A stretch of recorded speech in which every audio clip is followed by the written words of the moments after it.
What you guys, today we're taking a look at 5 mistakes everyone makes with Windows 11. Now, Windows 11 is not as bad as a lot of people make out, but the problem is it's because people mess with Windows 11 and it makes it worse. So the first one is debloating Windows 11. So debloating Windows 11 can make your system feel leaner, but it does come with a trade-off, and that's the part that a lot of people seem to skip. And it doesn't really matter what debloat methods you use. Many people use multiple different debloat scripts or programs, and this can also cause major issues as well. So one of the big problems is when you start debloating Windows, it will actually debloat components that are actually interconnected with Windows features.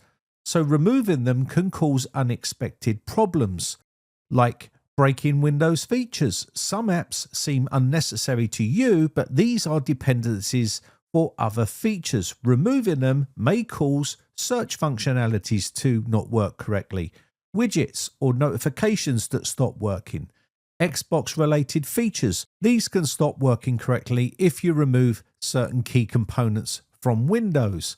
Cameras and photo features may lose functionality if you've disabled these with some sort of policy.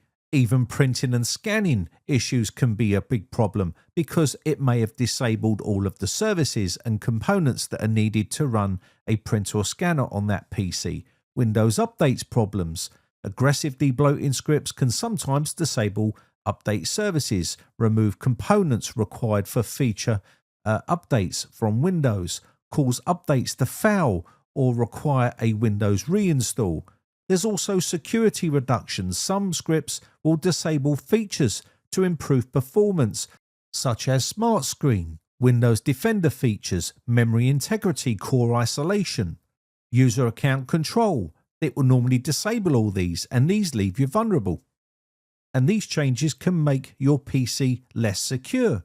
Compatibility issues is another problem. Game launch issues, problems with enterprise software, Microsoft Store failing to install or even open. There may be issues with reinstalling some applications because you physically removed the key core components of that application, and when you want to put it back on, you have to do a fresh install because it won't work. And of course, this adds to the difficulty in troubleshooting because many months later, you may have forgotten what types of apps or scripts you've run on the PC, and they can be very hard to undo. It's sometimes easier to do a fresh install, and a lot of people don't want to do that.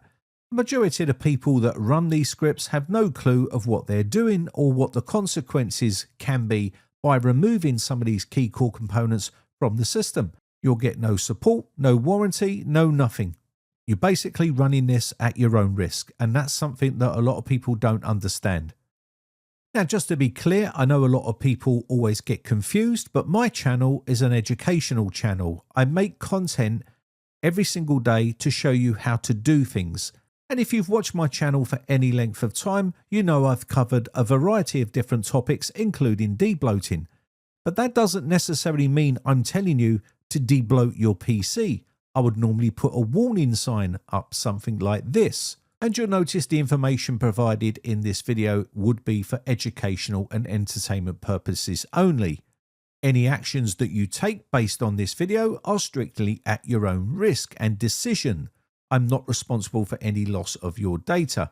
So make sure you back up your data and create restore points and do your own research. That's what I do to make sure you understand what you're getting into when you're doing what I'm showing you on the screen. And I've clearly stated many times in my videos, I don't use debloat scripts on my PC. I actually use Group Policy Editor. But hey, some people will still claim I'm contradicting myself, but that's just the way it is on the internet. Haters are going to hate. So let's move on to number 2, which is pausing Windows updates. Now, there's different types of pausing of updates. There is pausing feature updates and completely pausing updates altogether.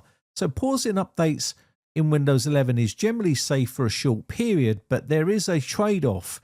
The main risks depend on how long you pause them for.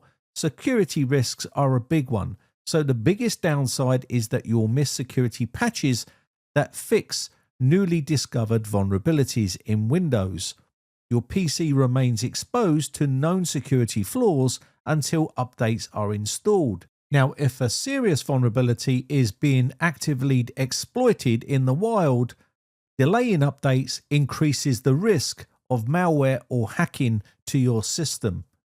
This is especially important if you frequently browse the web or download files or use public Wi-Fi and many other things. Bug fixes and stability are also going to be left out. Windows updates also include fixes for system crashes and blue screens, compatibility issues with new hardware and software, and reliability improvements. Yes, we know Windows updates have broken Windows before, but we also know that they're essential to fixing all of the things we've just mentioned. Delaying updates means you may continue experiencing bugs that Microsoft has already fixed. Driver and hardware support is another reason to continue with Windows updates. Some updates improve compatibility with graphics cards, printers, USB drives, Bluetooth hardware, and things like that. There's also Microsoft Defender updates. Pausing Windows updates does not necessarily stop you receiving Microsoft Defender antivirus intelligent updates. Defender can usually continue receiving malware definition updates independently, but be mindful that turning off a lot of these features and pausing a lot of features inside Windows Defender can make your system vulnerable. Now, if you do want to block feature updates, that's okay, but only do it until the end of life of that version of Windows that you're using. There's people still using 23H2, which is already in end of life, which means it's not being supported anymore by Microsoft unless you're using the Enterprise Edition, which also ends very soon. Also, another issue can happen when you pause feature updates for long periods and then you go to turn it back on again to install updates on that system.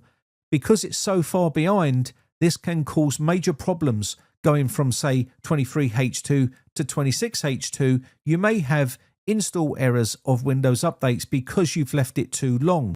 Move on to number 3, tweaking Windows 11. Editing the Windows registry can range from harmless to catastrophic, depending on what you change in your registry. The registry is a central database that stores configurations for Windows drivers, installed software, and user settings. So changing the registry can cause system instability. Incorrect values can cause crashes, freezing, and unsuspected behavior on your Windows system.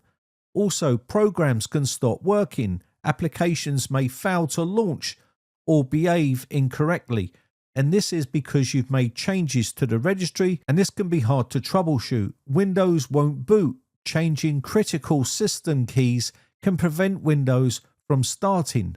You may have hardware issues. Incorrect driver-related registry changes can cause devices like printers, graphics cards, and network adapters to malfunction. Security problems. Disabling security features or changing permissions can make your PC more vulnerable. Data loss is another big issue.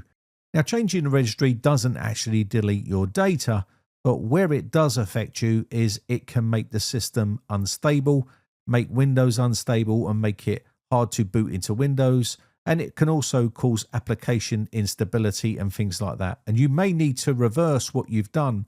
So backing up your registry is really important, and also making restore points is important. Let's move on to number 4, custom Windows 11 ISOs like Tiny11, Atlas OS, and many others. Using a Windows 11 or Windows 10 custom ISO can be convenient, but it comes with significant security risks depending on who created it and what was changed in that ISO. So some of the risks are malware or backdoors. These are super high risk. A modified ISO can contain keyloggers that record your passwords, remote access tools like rats that allow someone else to control your PC or be looking at what you're doing on your PC without your knowledge, cryptocurrency miners that use, your CPU or GPU to crypto mine, and then hidden malware that survives antivirus scans. Unlike normal applications, malware built into the operating system runs with the highest privileges, which basically makes it a super user and is a major risk to you. Another big thing with custom ISOs is security features that have been removed. Many custom ISOs advertise no Windows Defender, no TPM requirement, no secure boot. Telemetry is all removed. Well, what does that mean to you? Well, it means to you that you are not going to be safe. And that's because they've removed all of the security features that keep you safe on that system. So be careful with what you're using and downloading off the internet. And some of these custom ISOs will remove Windows updates. They've been removed from the actual ISO. You've also got Windows Defender, all the security features like Smart Screen and all the other features that would normally be on an ISO when you download it from Microsoft. So stop using them. I know a lot of people are going to be jumping in the comments saying I've been using Ghost Spectre for years and I've had no issues. But you wouldn't know, would you? Because you'll be oblivious to what's going on the back end. Because basically a lot of these have been created by someone you don't know. So remember, you don't know what has been changed in that ISO. Unless you build the ISO yourself from official Microsoft files or ISOs that you've downloaded from their website, it can be difficult to verify which system files were modified, which services were removed, whether the startup scripts were added, or whether there's any sort of certificates or security settings that have been altered. So be very, very careful on what you're using on your computer for a daily use, especially if you do online banking. It's just a big no-no. So stick with the official Microsoft ISO and do it yourself or debloat it, whatever you need to do, but stop using other people's creations because it's just not safe. Let's move on to number 5, which is no antivirus. I've seen so many people telling me that they've disabled or turned off or removed antiviruses from their system, including Windows Defender, which is absolutely insane. Now, if you're using your computer offline, then it's perfectly fine. But if you're going on the internet and you're using, say, your computer to download files off the internet, browse emails and clicking on attachments and doing all sorts of stuff on the internet, banking online, it's just not safe and it's not worth taking the risk. Malware infections become a higher risk. Without antivirus, your device relies mostly on the built-in Windows Defender antivirus, but there's people even removing that from the system or completely disabling it. Now, this gives you vulnerability to viruses and worms, Trojan, that's malicious programs disguised as legitimate software, ransomware, which locks all your files and demands a payment. This will encrypt all of your drive. We also have spyware, which steals passwords, your banking information. And then you've got web-based attacks. Even the careful user can run into problems via malicious ads that are being advertised on websites. Compromised websites are another big problem, and fake download buttons and software updates that people just click on because they have no clue of what they're doing on the internet. If you're doing emails online, there's a risk because attachments and downloads can contain hidden threats.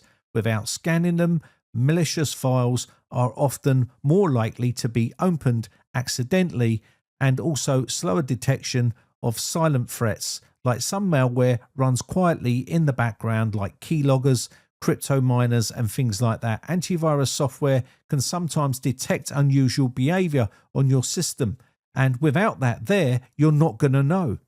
So if you're one of these people that don't use any protection on your computer whatsoever to protect you from all of these things that we've been talking about, and that includes the built-in software on Windows like Windows Defender, and you've disabled all of that, or you're using a old operating system like Windows XP or Windows 7 online, doing all your usual activities that you do and doing your banking online, then obviously you're an idiot. That's just really stupid to actually use your computer without any form of protection or security updates or Windows updates, because you are making your system vulnerable and you're making your whole network vulnerable in your home. And yet people still do it every single day. And then there's the overprotective person that wants to use multiple different security software 2 antivirus programs, and other different types of software all installed on the system, which actually brings the operating system to its knees, and you wonder why it's sluggish. And let's give you one more bonus one here, which is Windows backup. So many people in 2026 do not back up their data, and it is super important to make sure you have full backups of all your personal information.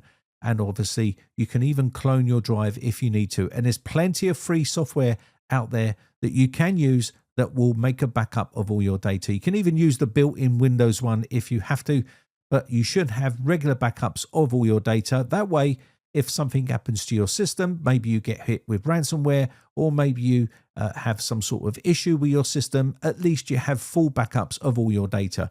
You'll be surprised of how many people still don't back up data and they leave it to the last minute, and then they have problems with their computer, and of course they don't have backups of all their data, and it becomes mission critical to get all this data off the system because they don't have backups. And they go to a PC repair shop and they'll have a field day with the pricing of making sure they can back up all their data and obviously fix the problem that they've got.